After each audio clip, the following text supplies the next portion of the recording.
Hi, second graders, welcome back.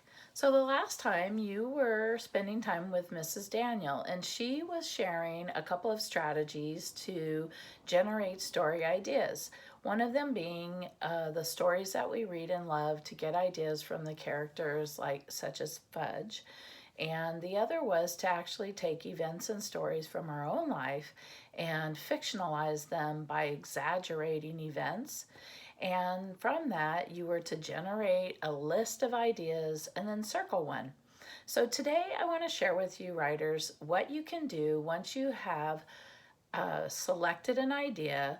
And this is a very fun strategy and a way to make sure you're getting all of the different things in, the story elements in, and that you're keeping them in the right order or sequence. So the first thing you will need is a blank piece of paper.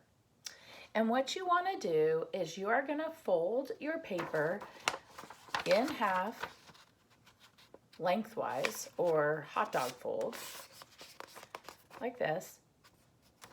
Okay, then you're going to fold it in half again, going the other way.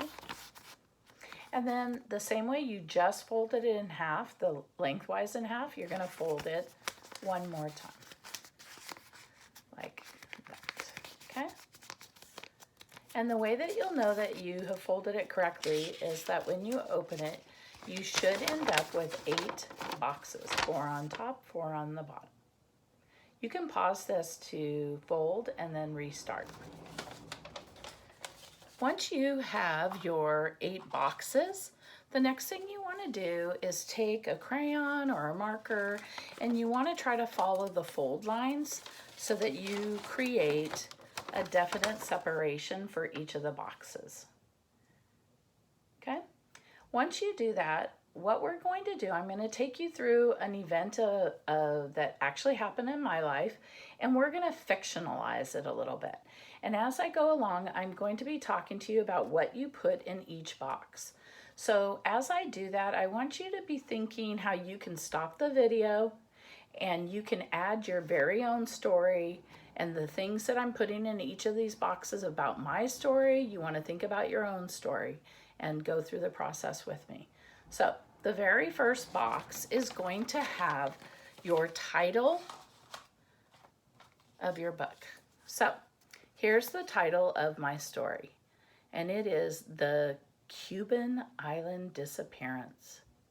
So when I was little, we moved to Cuba, and as we were moving in, I wandered off, and I was about 2.5 years old, and my parents didn't know where I was, and so they were very frightened and had to look for me.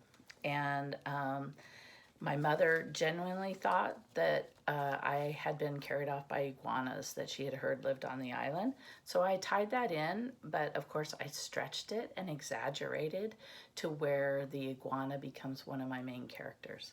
So the first box, your title. Your second box is going to include your character and setting, and it can be characters. Don't forget your hook when you're writing this. So here I want you to see that not only did I draw my main character, the little girl, I changed her name to Leanne, I include where on the island of Cuba, and I also include this other little character, Stubby the iguana.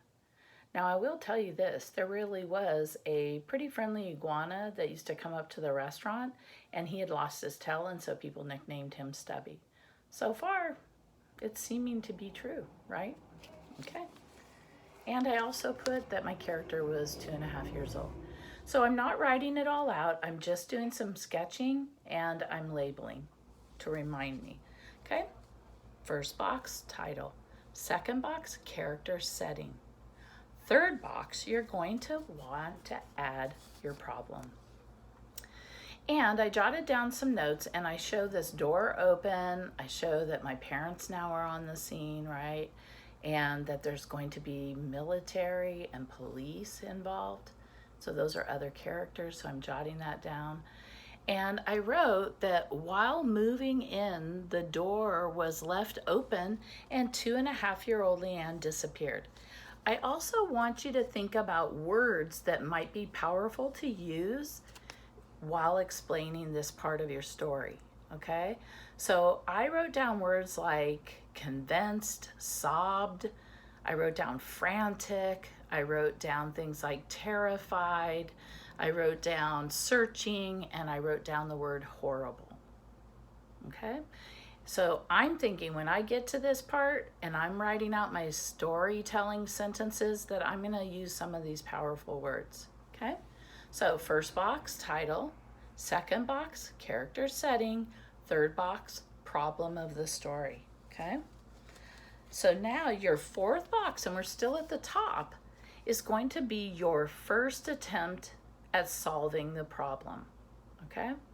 So what I put is that the parents, and then I didn't write it in complete sentences, I'm just jotting notes for myself, okay? So I wrote that parents wanted all searchlights turned on and used loudspeaker to blast Leanne's mommy's voice, calling for her, but then I put down here, didn't work. And then I added more words that I might put to show what my character, my mom character, was feeling from the inside. She imagined giant iguana, and then I put the word devour. Okay?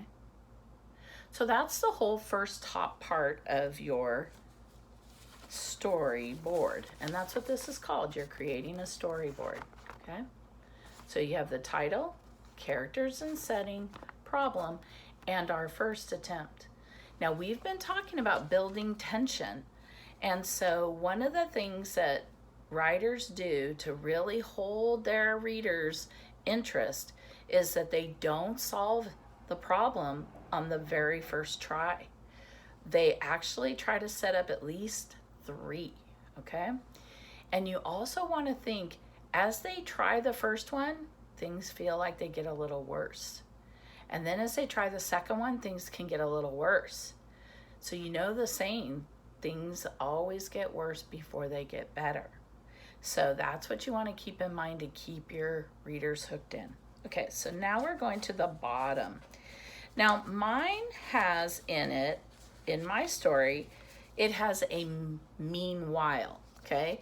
Now this could be just, for you, it could be what's going on, just like mine. Something else is going on while the parents are looking. I want to come back to my main character, okay?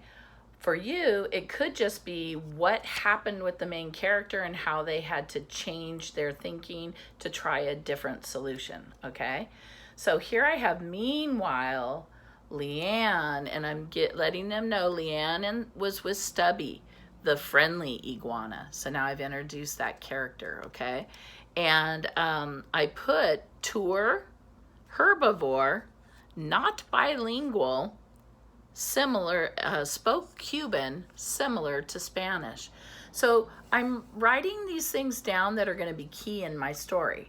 So I want you to be thinking, when the first time they were trying to solve the problem, they were calling out on a speaker, and I'm already planning in my mind, oh, they did hear it, but Stubby doesn't speak English. He speaks Spanish, or Cuban, which is Spanish, island Spanish, right? So, or like Spanish. Okay, so the first part at the bottom can be a meanwhile, or it can be like your characters regrouping to plan for another try at solving their problem. The next box for mine is problem solving number 2. Now in mine, because it had a meanwhile, it's not really going to have 3 tries, it's going to have 2. So here I put get a search party together and go door to door, soldiers, completing the tour, drop off, neighbor. So here I have what their plan is to try to find the little girl, and in the meantime what's happening with our two main characters. Okay, that's going to lead to how this turns out. So the third box on the bottom is describing going through describing how they do the looking for the little girl, and it starts to give, I want to make sure I give a little clue because I said dropping off, that I want to use this just around the corner. I like that phrase, so I put that in there to remind me to use it. And then, just like Leanne walked out an open door, now she walked in through an open door. So I'm wrapping things up, and then I have my final box at the bottom. And that's your ending, your conclusion, okay? And here I have where they find her, and she's eating milk and cookies. The parents, Leanne, right? And here it's saying, shouted, glee, relieved, new best friends. So I put these in just because I want to make sure I remember her feelings and how I want to express how that inside coming out. I don't want to tell, I want to show.